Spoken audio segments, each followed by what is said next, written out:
Welcome to your Thriving Heart for Thriving Life Grief Tips. Do you know anyone who had traumatizing experience?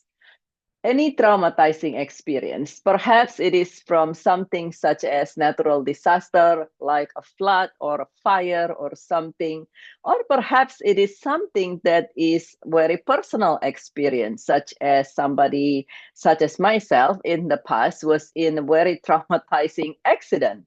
Or perhaps it is something that you or your loved one witness, just watch it happening without necessarily happen to yourself. One client a while back came to me for PTSD, post-traumatic stress disorder, very severe PTSD from seeing someone severely injured right in front of his very eyes. He was a wartime photographer, and this image, just even though he has seen a lot of things, this particular image just keep following and haunts him. Now, if you are experiencing traumatizing, perhaps it's recently, and it is something that's still bothersome to you, what are a few things that you might be able to do? And definitely, if it is something highly disturbing, you definitely want to reach out for professional help. But until you are able to receive professional help, or perhaps you say, well, this is quite traumatizing, but I don't know if I necessarily need a therapy or a grief coach or something right off the bat, then there are a few things that you might be able to do. And the first thing is, actually, when something happening, it's helpful to have an understanding, just a very basic understanding, what happened when you are traumatized, when you have a traumatizing experience. And the first one is trauma carries with it a lot of component in addition to grief. And some of us might say, well, trauma's not grief. By definitions, by the Grief Recovery Institute, which is the particular institutions that use evidence-based approaches and method to help people with grief. The definitions of grief is the unsettled feeling caused by a change, unhope met, or a loss. So a traumatizing experience that make you feel loss of safety, that can cause grief. A traumatizing experience that caused by a drastic change, that can cause grief. And in addition to knowing that, which is then all the tools for griefs apply to trauma, the other thing that we know, when there is a trauma, so not all grief cause trauma, but the majority of trauma that are impactful. In other words, the traumas keep following you. It's not only make you say, "Oh my God, that was scary," and then you move forward from that by the next day. But this, we're talking about trauma that it just weighings you down. They cause grief. But in addition to that, trauma also carry a lot of biological as well as neuropsychological effect in that. When you are traumatized by something, your nervous system, so to say, get stuck in the sympathetic mode, or the fight or flight survival mode. That's one thing. And then the other part is also that when we are traumatized, the hypothalamus pituitary axis get triggered, and this cause a whole series of release of chemical. Both of them cause whole series of release of chemical in your body, and also trauma can cause changes in your brain, and traumas in particular seems to a lot of time kind of trigger or jar or shock your amygdala. And all these things are helpful to know, because sometimes you might notice, for instance, talking about the parasympathetic part of things, then you might say, oh my God, I'm just noticing that I feel like I'm jittery and easily startled and so forth all the time. If you know what's going on, sometimes when we have trauma and then we feel this way and then we feel this that way, we feel worse. And the effect of the trauma make you feel worse, in other words. And when you know what's going on and you also know to make it okay, not make it okay in that you're going to continue feeling that way and you just said, okay, I'm gonna just feel panic attack forever and then be okay with that. That's not what I mean. But in what I mean is, if you notice you jittery and you recently experienced a trauma, then you can say, okay, you know what, this is still part of that, and I'm not going to get upset or worry but that I'm jittery because I just experienced this trauma. Do you want to do something such that you don't stay jittery? Yes. But you, instead of worrying that you now jittery, then it causes a vicious cycle. You traumatize, got jittery, and then you're worrying about jittery, and then it's trigger up your nervous system even more, and then you turn into a very rapid spiral there. And so the first one is to make it okay by having a little understanding there. And if you know, okay, so what happened is I have these fight or flight systems really, really heightened up. What are some of the things that you can possibly do, even on your own, to say, okay, maybe if I notice my shoulder tense, I can consciously lower my shoulder. If I notice that everybody's different, so you might notice your hands is clenching, your face is clenching, or you clenching your teeth, your jaw. Then you might say, okay, I understand what's going on, and this is me still in a fight or flight mode. So if your muscle hurt, your jaw hurt, then consciously move around your jaw or unclench your jaw, and while telling yourself, okay, this is just my fight or flight system still kicking. If the trauma caused you discomfort in your tummy, then perhaps you said, okay, well, it is something that I noticed that I feel a lot of tummy discomfort here. And instead of worrying about it even more, do what it is that can suit your belly. Perhaps eat something that's mild, drink something that is warm. Now, so that is the first part. The second part that can help when we're navigating trauma is to do something that can help you release the trauma experience. And there are multiple different ways to do that.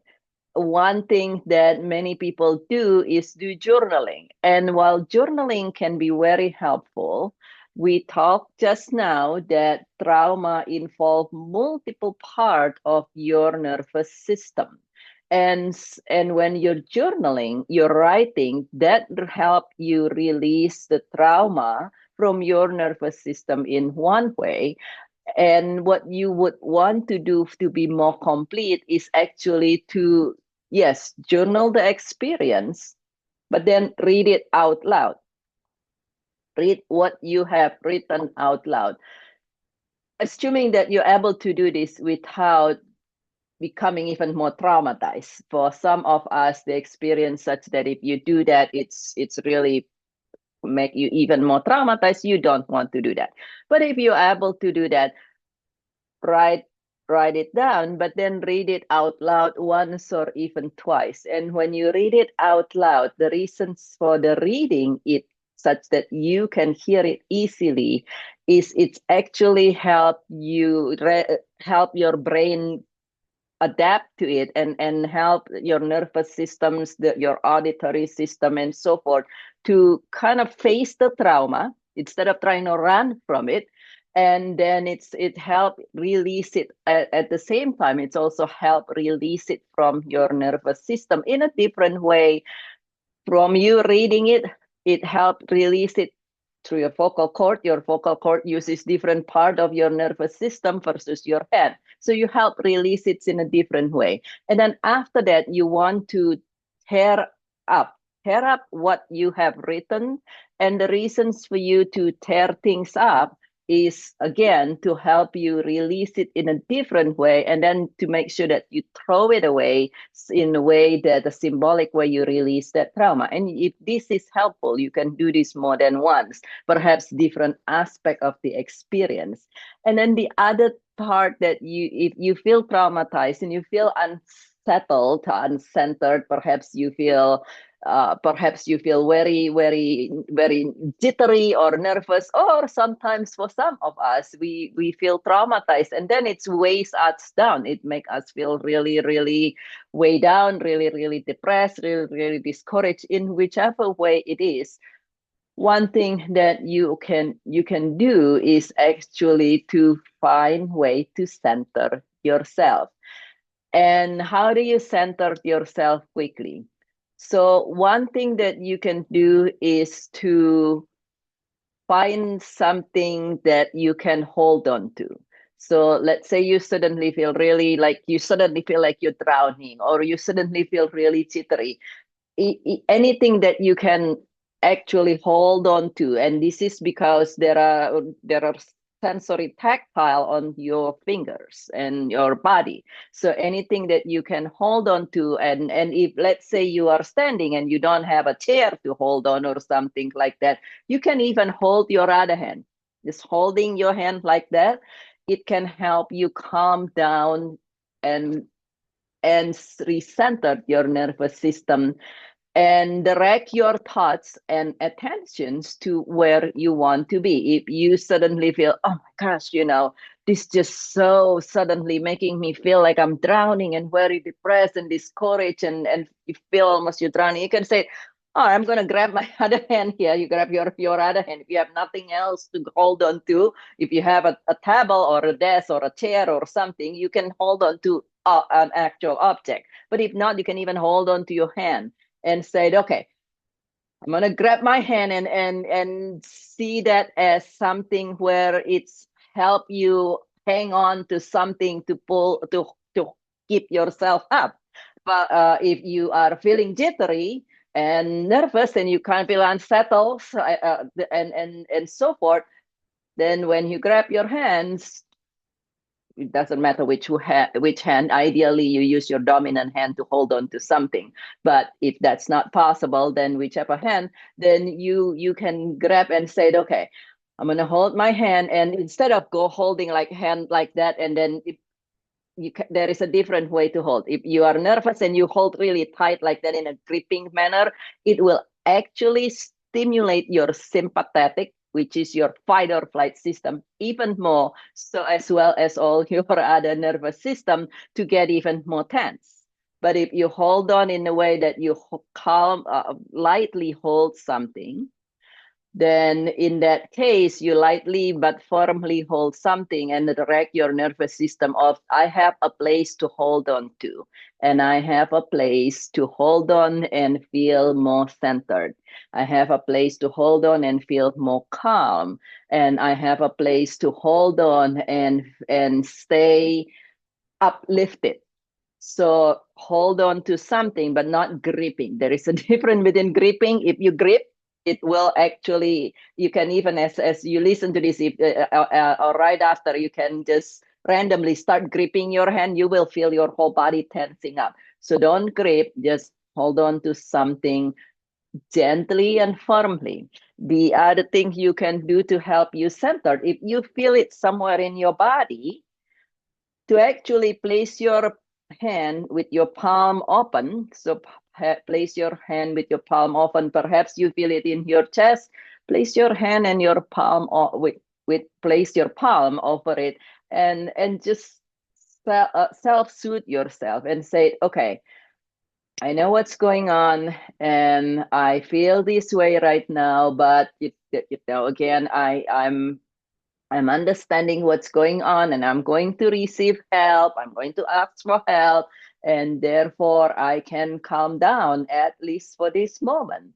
And if this is your belly, or your head, where have you, you can do the exact same thing. And again, this is with light, gentle pressure. You want to place it with very not pushing hard, but with light, gentle pressures to again stimulate the nervous systems to help your parasympathetics to works and calm down your sympathetic nervous system, your fight or flight system.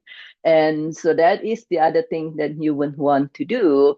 And also to do certain other technique. In a different video, you might have heard me share about noticing your breathing. There are a lot of deep breathing practices out there. Now, if you are at a state and situations wherever you are, that you are able to do deep breathing, and that's a practice that reliably help you calm down, you definitely can do that.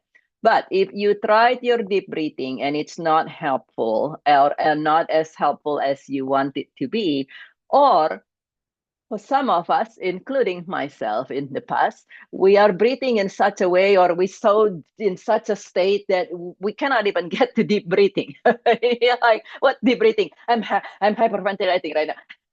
And in that if that's happened, if you your breathing technique is not helping you as much, or you cannot get into deep breathing, you do not need to do deep breathing at all. That's correct. You do not need to do deep breathing.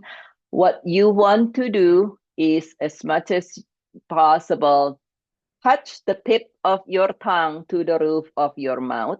Anywhere on the soft palate, touch the tip of your tongue to your soft palate. Touch, if at all possible, at least one finger, ideally both. The tip, lightly press the tip of your thumb to the tip of your pointer finger and the tip of your middle finger. Not all hands, just these three here: the thumb, the pointer, and the middle finger. And doing that alone, even just doing that as you breathe in whatever way that you are at the moment breathing, that in I have countless, practically every clients, regardless of the situations that they are in, say that helps center them. And this is also in my own experience and also experience of people in my workshop. And if you are at all possible, when you do that, touch the tip of your tongue to to your soft palate, and then again your lightly press the tip of your thumb, pointer, and middle finger. Along with that, notice your inhale and notice your exhale. You do not need to deep breathing. So it could be inhale, exhale, inhale, exhale, if you're breathing really fast. Or perhaps you feel really down and you breathe. Sometimes when we feel down, we breathe very slowly. Whatever rate you're breathing, it's okay. Just notice them and then just do this as much as you able to, and allow a minute or two. And most people notice that within a matter of a few minutes they feel a lot centered, even if you can only do one or the other of the move, the tactile part. It can help you dear very much. And again, this is all when you talk. Many people say, why are you doing this touching or what have you? Whether you look at it from the realm of medicines and neurologic connection, or looking at it from the realm of acupuncture, acupressure, which is also used neurologic system, or you look at it from the realm of energy, such as yoga or some energy practices, all of them will tell you that the difference benefit in their own point of view. But there are multiple different reasons you want to do that. You can also do box breathing. If you are able to do that, do box breathing, where you inhale for 4 or 5 counts and hold for the same exhale for the same 4 to 5 counts, and then hold. And so that is box breathing. Can also be very helpful if you feel unsettled. In general, particularly even in your body, you feel unsettled from a trauma. Perhaps you wake up with a nightmare. Many people who traumatized, they wake up either with a nightmare, or they just wake up and then feel unsettled and couldn't go back to sleep. These are things that you can try. And then during wake hours, you want to do some form of movement. Even better if you can do some form of movement with music that is not jarring to your nervous system. Certain music might be jarring to your nervous system. And in that scenario, if all genre of music you like are very heavy to the nervous system, listen to something in nature's like bird song or water sound or something. But do some form of movement. The more flowy, you don't necessarily have to dance, you could dance, but the more flowy the movement body is, the better. But even if you just tap your fingers alternatingly as you listen to some soothing sound, it can be very helpful, because when you do that, it's allow your nervous system to calibrate. And if you talk about energy, it allow your energy to flow. So these are a few things that you can do to help navigate trauma until you notice significant improvement. Or if you do not notice significant improvement right away, then you do want to reach out for professional help. Because as we know, number one, trauma can cause incompletely resolved trauma will can become PTSD. Time that by itself does not heal trauma. Time for impactful trauma make it worse, because it's just like grief. Trauma is cumulative and cumulatively harmful. Something happened, you are a little bit triggered, something else similar happened, now you become easily triggered, and then something else happened, and then you kind of reactive all the time. So trauma and grief are cumulative and cumulatively harmful. So you do want to reach out for professional help as soon as possible if you feel that you traumatize, even whether it's from natural disaster, from something you witnessed, something you experience. And know that if, for some of us, this is something that's very recent. For some of us, it's a trauma that happened many, many, many decades ago, and you have been working through this, and you still have the residual of impact from the trauma. And wherever you are, just know that there is help. And therefore, if you feel that, oh my gosh, this is so bad, uh, and it's you start feeling no, there is no hope, just know there is help, and therefore there is hope. I have many clients who has tried multitude of other things, from therapy, EMDR, and CBT, and so on and so forth. And it's only helped partially, and they come to me, and I'm not saying that I'm the only way to go, but they come to me, for instance, and then they are able to release their trauma using also multi-sensory, multi discipline approach, which is the way I work, using multi-sensory, multi-discipline approach, as you can probably tell from all these videos. And but please know that whatever that you're experiencing, it is possible to release your trauma, whether it is from a sudden loss. Practically every sudden unexpected loss causes trauma, perhaps a different experience. All of it is possible to move, to release the pain, to release the trauma, and to be able to move forward, not just get over things that you don't want to get over, to be able to move forward in your life. And if you like to know more information, to learn a little bit more about me, you're welcome to join me in an upcoming workshop on Saturday, January 18th at 9:30 a.m. Pacific or Los Angeles time, and that is Transforming Grief and Trauma.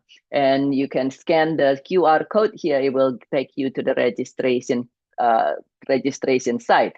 And if you have any questions or any comments, as always, feel welcome to share with me in the comment below, or to message me directly if you don't feel like sharing your comment in the comment below, your thoughts in the comments below. Feel welcome to message me directly at the email that's written here, drtanforgrief@gmail.com, or you can connect with me through my website, joyfulrichesbeyondgrief.com. And you, as written on the screen here, and if you find this video helpful, please subscribe and like so you can continue receiving updates, and feel welcome to share this as well. And this is Dr. BirgitteTan with Joyful Riches Beyond Grief. I care about you very much, and I look forward to see you again in the next video.